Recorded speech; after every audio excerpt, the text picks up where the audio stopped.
Hello viewers, in today's video we will learn the concept of Stokes Law, okay, and sedimentation. Okay. So as you can see here we have, this is my sedimentation tank, okay, and we all know that sedimentation is one of the most important physical treatment process in water and wastewater engineering. So the entire process or entire phenomena is based on one simple idea or one simple notion, okay, is that the heavier particles settle under gravity. That means the specific gravity will be more than one, okay, when the water velocity becomes low enough, okay. For instance, it could be sand settling in a river, mud settling in a bucket, clarifiers in water treatment plants, or it could be a grid chamber, the unit which is placed before the sedimentation tank and after the screens, or also we can say the primary settling tanks in wastewater treatment plants. Now, what is sedimentation? That always strikes our mind. Sedimentation is a process in which suspended particles settle down due to gravity. So there would be a gravitational force, okay, that will pull the particles downward. And also there would be a buoyant force. So that buoyant force will be the upward force from the water. And also there will be a drag force. So this is the resistance from water. Now these forces balance the particle settles at a constant speed that is called the settling velocity, and also we call this a terminal velocity. And this is the maximum constant velocity attained by a particle during the settling. The Stokes law gives the settling velocity of small spherical discrete, okay, particles in a fluid under laminar flow conditions. Okay, now the classical equation, as you can see here in the PDF, so the classical equation is, you can see this is the velocity and this is a constant, and this here is the specific gravity of the particle in terms of specific gravity. And the Stokes law has different forms, okay, and this is the specific gravity of the water into d squared. This is the diameter of the particle in millimeters, and this is the term 3t plus 70 upon 100. Now d here is the temperature in degrees C, okay. Now Stokes law means, what does Stokes law basically mean physically?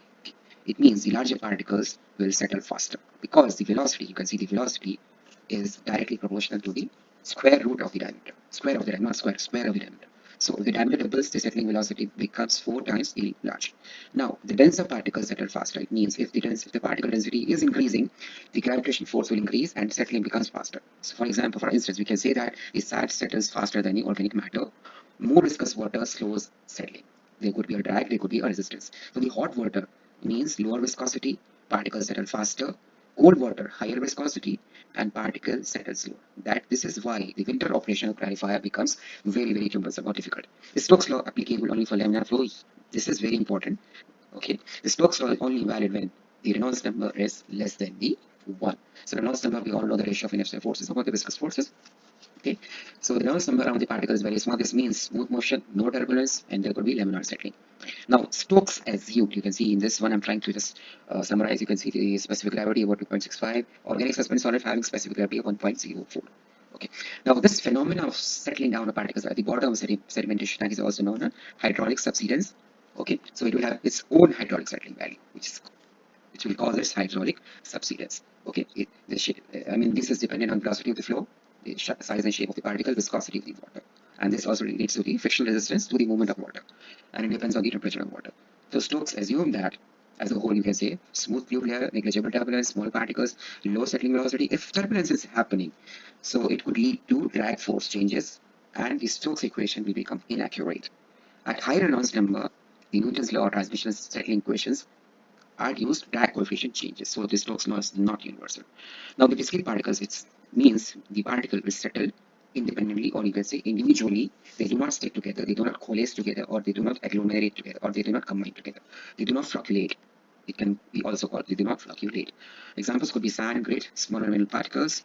Stokes law is only applicable for discrete settling because it assumes, the assumption is that particle size remain constant, shape remains unchanged, no interaction between the particles.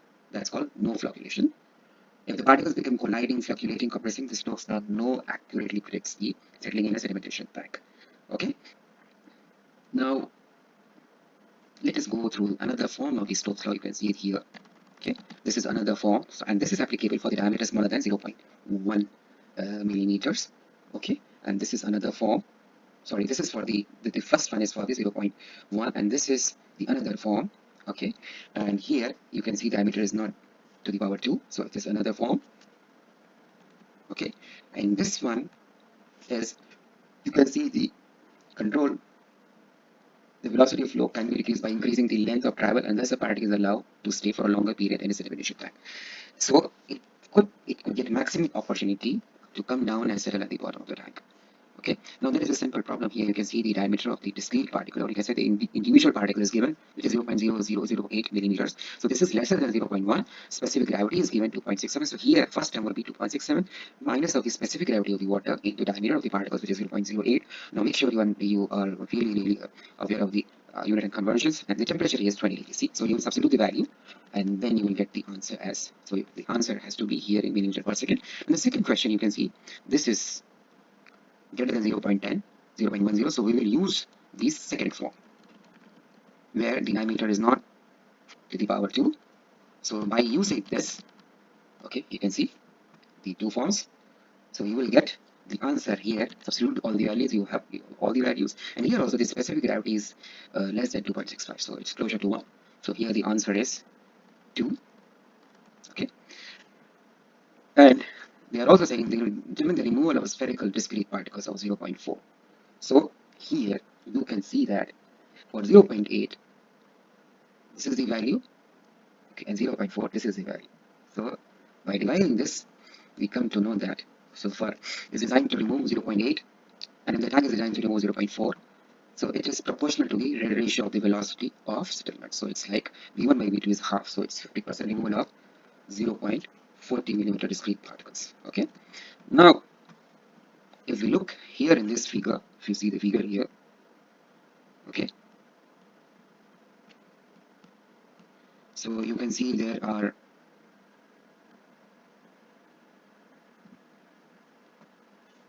certain, okay, so this is the velocity of flow and this is the settling velocity. Okay, so the horizontal river flow is trying to push the particle out, and gravity is trying to pull the particle. This is trying to pull the particle down. So if the gravity wins, the particle will settle down. If the water transport wins, the particle may escape. So this velocity has to be more. Okay. Now let us see some problems here also. These are the same explanations. Okay. We already discussed the laminar flow, Reynolds number less than 1. Okay.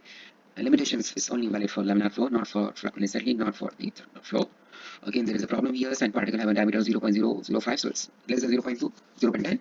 So we will apply the first form, and this is the another form, okay, with respect to the particle density, not with respect to the specific gravity. So if it is in the form of a specific gravity, it would be, we will use these two forms. Basically, if you see these two forms, we'll be using one. Okay, these two forms we'll be using.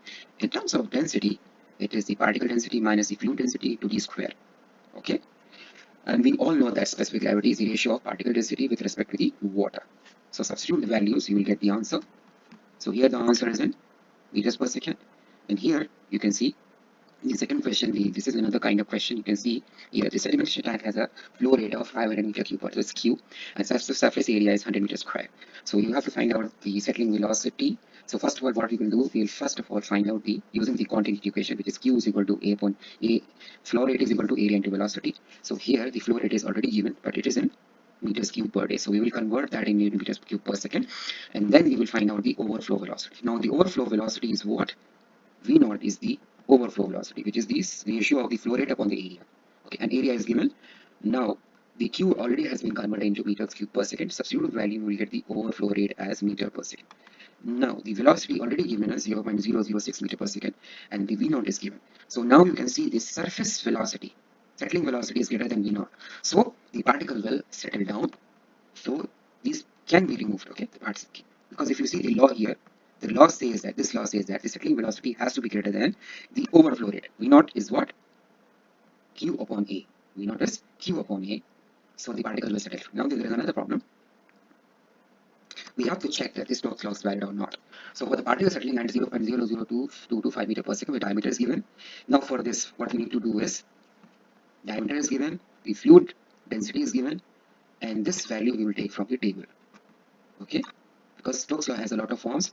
Now the Reynolds number here is less than 1, so the flow is limited. So we can say that the Stokes law is valid. So this was all about the Stokes law, where it is applied, the concept of settling velocity or discrete particle settling, Flockhart settling. I hope you understood the concept of Stokes law. Where do we apply it? Do we apply it to grid chambers, screenings, or sedimentation tanks? So it can be applied to all sedimentation tank where the particles are settling down as an individual unit, not as a combined unit, not as a Flockhart settling. Sorry viewers, actually when I was recording this was not visible to you. So here there is a concept that when the particles are settling down, so this settling velocity has to be greater than the overflow rate. So we call this surface overflow rate or overflow rate. So Stokes law is applied to small spherical particles, and the particles should be flowing under laminar conditions. So Reynolds number has to be less than 1, not with thermal flow. Okay, and there could not be Flockhart settling, or we can say the combined settling now. Now there are 2-3 problems here. You can see this, the diameter is given, density is given, and then we have to find the settling velocity. So simply Stokes law has different forms in terms of density or in terms of specific gravity. So you can see this here that the density is given here, density of the particle and density of the fluid. So simply substitute the value of density of the particle is given, and density of the fluid we all know that it is 1000 kg per meter, 1000 kg per meter cube. That is the density of the water, and then nu will be from the table. This value, substitute the value, we will get the answer.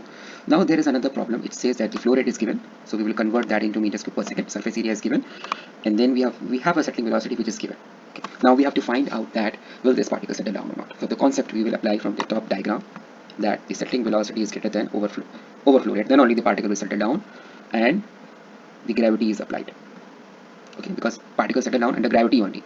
So here we will apply this concept. V naught is equal to Q by A, flow rate upon area, and then V naught here is area is already given here, and we have converted this Q into meter cube per second. So this V naught is 0.00579, and this one is the settling velocity 0.06. So this one is greater than this one, so the particle will settle completely. Now there is another problem here. The settling velocity is given, diameter is given, so we have to find out whether Stokes law is valid or not. So you can see the fluid density is given, settling velocity is given, diameter is given, and mu is given from the table. So we will find the Reynolds number. We all know that Reynolds number is what? Ratio of viscous forces upon the inertial forces.